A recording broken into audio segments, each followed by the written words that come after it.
Allahu Allahu Allahu Allah. Seorang yang datang di zaman Umar radhiyallahu anhu. Orang ini teman-teman sekalian, kebetulan Umar lagi duduk. Umar bin Khattab ini suka duduk selesai antara sholat dengan sholat, kayak duhur ke asar, asar ke maghrib. Umar sering duduk di rumah, di masjid, terus dengerin keluhan-keluhan orang. Ada yang punya cerita, sampein gitu kan. Ada yang salah, dia tegur gitu. Satu waktu Umar lagi duduk antara duhur sama asar di masjid. Ada masuk orang dalam masjid Nabi SAW, kembar, persis sama. Pakaiannya, model pakaiannya, cara jalannya, postur tubuhnya, warna kulitnya, paras wajahnya, sama persis, kembar. Tapi kembarnya ini agak unik, sampai Umar bilang, Subhanallah, Maha Suci Allah, saya belum pernah melihat ada orang kembar seunik ini. Artinya tidak ada beda sama sekali, semuanya sama. Kata Umar, saya ingin bicara sama orang ini.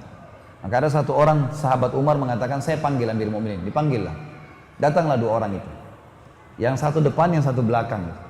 Lalu kata Umar, segala puji bagi Allah yang telah menciptakan kalian kembar seperti ini. Apakah yang di belakangmu itu adikmu? Kata yang di depan ini, bukan Amirul Mukminin. Ini anak saya. Anaknya. Umar bilang, Subhanallah.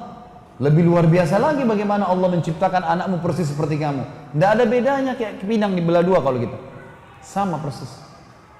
Kata orang itu, ya Amir Mu'minin, kalau anda dengar cerita lahirnya anak ini, anda lebih kagum dengan Allah. Kata Umar, sebentar, kumpul semua. Atau mesti disuruh kumpul.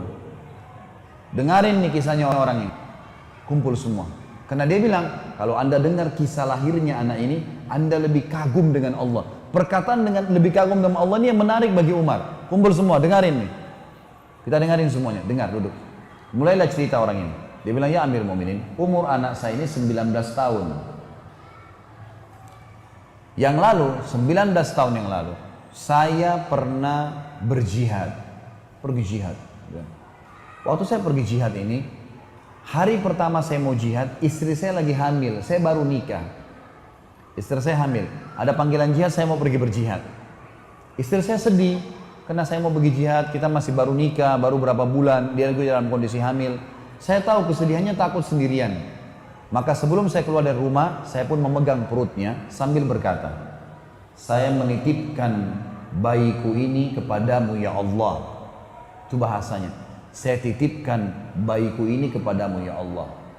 Lalu dia bilang, orang ini bilang, saya bilang sama istri saya, tenanglah, Allah akan menjaganya. Istri saya pun pasrah, saya pun pergi jihad. Saya jihad selama 9 bulan, dia bilang, 9 bulan di medan perang. Setelah 9 bulan saya berpikir, kayaknya sudah tiba masa melahirkan istri saya. Saya ingin balik ke Madinah, ingin melihat. Kembalilah dia. Dia dari kota pindah ke kota jihad. Dia kembali. Waktu dia kembali teman-teman sekalian, dari peperangan itu, dia bilang, Mun, saya tiba, lalu saya ke rumah saya, nggak ada istri saya. Saya datang ke rumah kerabat saya tanya, kata mereka, istrimu baru meninggal kemarin. Baru meninggal kemarin. Kata dia, bagaimana ceritanya? Sempat melahirkan? Nggak sempat. Meninggal, biasa. Tidak ada sakit, tidak ada apa, meninggal. Baiklah. Dia bilang, kalau begitu, saya besok akan kembali ke medan perang, medan jihad lagi. Malam ini saya tidur di rumah saya. Tapi bisa nggak tunjukin di mana kuburan istri saya di Baqi, di kuburan Madinah? Kata mereka, baiklah. Kebetulan sepupu-sepupunya ada beberapa orang. Ikut. Jalanlah sama-sama ke Baqi. Pas tiba di Baqi, ada fenomena yang dia lihat agak unik menurut dia. Jadi di atas kuburan istrinya itu seperti ada debu. Dan seperti kalau kuburan baru ditutup, masih ada debunya. Kuburan lain kan tidak ada begitu, cuma kuburan istrinya saja.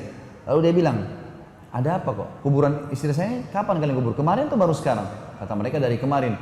Kok seperti baru dikubur, masih ada pasir-pasir, masih ada debu-debu. Apa ada yang gali kuburan istri? Dia bilang enggak. Dari kemarin, kata sepupu-sepupunya, dari kemarin semenjak kami kubur istri kamu, begini keadaan kuburannya. Bahkan kalau dari jauh, kelihatan sekali debu itu. Dari luar kuburan Baqi kelihatan sekali. Orang bisa tahu kayak seakan-akan kuburan baru ditutup. Padahal dari kemarin. Kata suaminya, demi Allah saya tahu istri saya salihah. Gak mungkin ini tanda keburukan. Pasti tanda kebaikan. Karena istri saya sangat baik. patuh dengan saya, jaga ibadahnya dengan Allah, nggak mungkin. Ayo kita gali, digali sama dia.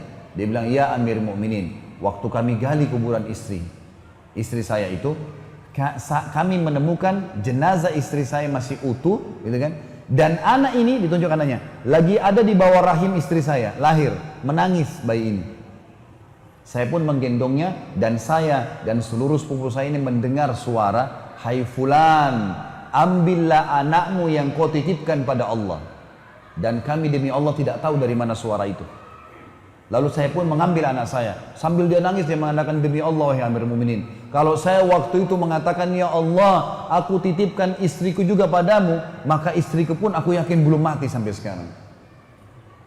Bagaimana kekuatan seorang mukmin sama Tuhannya, teman-teman. Dan memang itu inti daripada agama kita sebenarnya. Bagaimana kita berdoa, beribadah, yakin kalau Allah Azza wa Jalla itu ada. Dan ada ribuan kisah yang seperti ini, teman-teman sekalian, yang berhubungan dengan kesolehan orang-orang yang sudah mengenal Tuhannya. Bahagia. Mereka sangat bahagia, musibah bisa dilaluin, nikmat bisa disyukurin, segala macam hal bisa menasihatin orang, dan seterusnya. Ini hal yang paling mendasar dan tinggal sabar.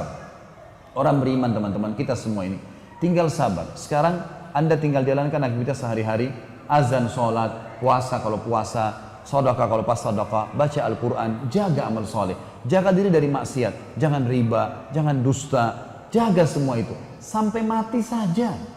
Sampai mati saja. Mati demi Allah masuk surga. Surga itu bukan dongeng, teman-teman.